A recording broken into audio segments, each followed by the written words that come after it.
Okay, guys, so this video is about how to make your story Instagram post using Adobe Spark. Let's get back to Eddie Example here. So I am Eddie Example. Make sure wherever you're doing this work, you're logged in as you in your McNary.org. Go to classwork. There it is, story Instagram post. So click View Assignment, and you got your instructions here. Now remember, the goal is to create a social media post that will stop me from scrolling as I'm scrolling on my phone and make me go, ooh, that looks like a pretty cool short story. I want to read it. So three things we're going to pay attention to. One is imagery. You're going to use multiple images, and those images need to be appropriate to the story. They don't have to be like a one-for-one match. We'll see here in a minute how you can go find images and put them into your project. You want to worry about your text. You want to choose a quote from the story that gives enough of an idea what the story's about, but doesn't give away any twist endings or anything. And you need to pay attention to color. What color scheme are you going to use that fits the mood and tone and the feel of the story? So I've got an example here attached to the assignment, and this is one that a student created last semester. So you can see we've got multiple images here side by side, and this is clearly for Richard Matheson's Prey. So the person chose an image that shows like a kind of shady looking figure hiding in the darkness, and then you've got a knife here, and the quote, "He who kills sat waiting for his prey to come." Uh, it gives the reader a clear indication that this story is going to be about a hunter and his or her prey, but it doesn't give away the ending of the actual story. Now you also got to write a blurb. You got to have a caption and a blurb. If you like are looking about a book and thinking about reading a book, you turn it over to the back and you've got that little like chunk of text that kind of gives away a little bit of information about the story, but makes you want to actually read the book. That's what we're dealing with here. So you want to write something that provides enough of a summary that I know what the story's about, but also makes the story sound intriguing. So Amelia is looking forward to a night out with her boyfriend, but can she escape the overbearing influence of her mother? And what will Amelia do when faced with a deadly adversary, ... one who cannot be stopped? Find out in Richard Matheson's Prey. So this would be like a little blurb advertising the story. Okay, so let's look at how you will make this. Click on the link here to go to spark.adobe.com. Now, if you've had Mr. Stoltz this semester, you may have already done this. Click sign in, and you'll want to log in with your school account. So click that, and you want to continue with Google. And I've already done this before, but you may get a screen that asks like what you plan on doing with your posts. And one of the options is for assignments or something like that. You can just click on that. It doesn't really matter. I don't know why they ask. Okay, so here it is. This is Adobe Spark. And now you can use any one of these templates right here for your own use for it. We're going to use Instagram here for this. But in real life, you can use this to make YouTube thumbnails and all that cool stuff. All right, so click on Instagram post, and it'll pull up our blank canvas. And I'm going to show you how you can add images and text to the blank post. So you've got your templates right here, tons of stuff there. You might actually find one that you think you can kind of rework or remix for your own needs, but you're probably going to want to start from scratch. So click Add. You want to click Photo. Now, there are multiple ways to add photos to your post. You can upload a photo from your computer, or you can find free photos.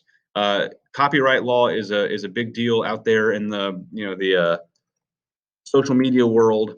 So if you were an actual social media manager for a publication company, you couldn't use any imagery in your post that you didn't have permission to from the user or the creator rather.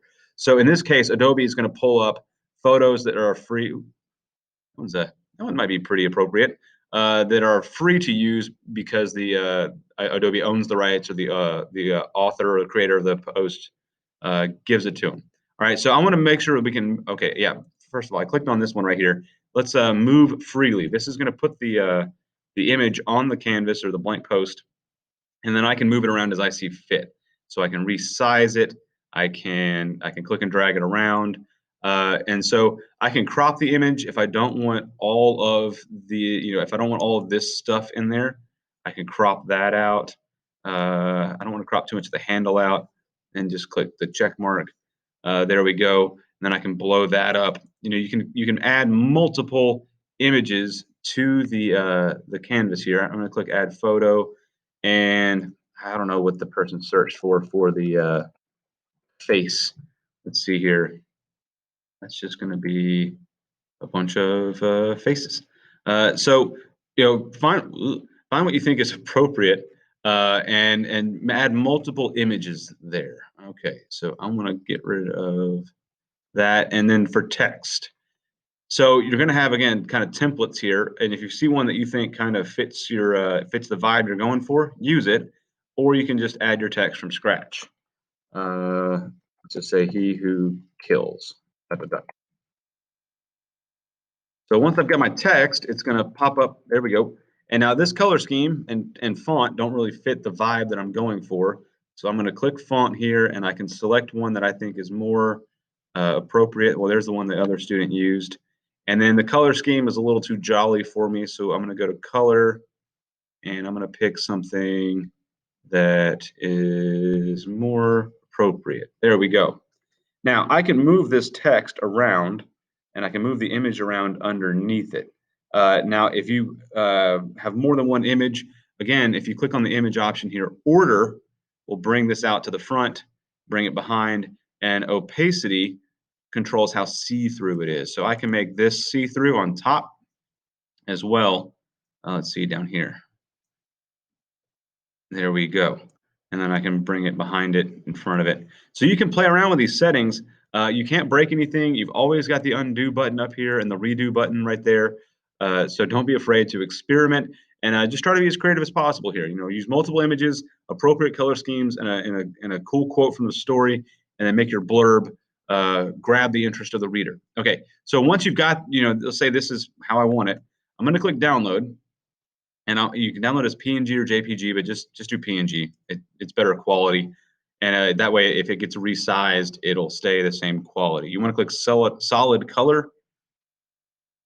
Oh, we forgot one very important step. You see how here it says like my post with a 2 around it? That's because I've got multiple my posts downloaded. I forgot to tell you, name it. So I'm going to name this one Pray Post. And then that way, when I download it, it'll download as something that I can easily find. File management is key. So once I go back to the assignment, I need to create a document right here, or I can create a document in Google Docs and just add it there, whichever. And I'm going to open up that document. And if it's downloaded down here in your web browser, you can click and drag it, just like this. If you are not using a computer that has, if you're not using a Windows or Mac with the Chrome web browser, well, where'd it go? There we go.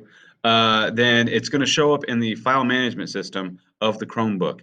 And if you download it with a Chromebook, it should pop up in the lower right-hand corner, and it'll say copy to clipboard. And you can do that, and then you can just Control V. It'll pop up here, or go to Insert, Image, Upload from Computer, and find the image in the file management system and put it there. So once I have my image there, I can type my blurb for work. And since I created this document within the assignment, it's already there for me. And when I get it how I want it, I just click turn in, and I am good to go. All right, guys, hope this helps. If you have any questions or concerns, send me an email at walls@mcnairy.org or add a private comment to the assignment, and I will get back to you ASAP. Take care, guys.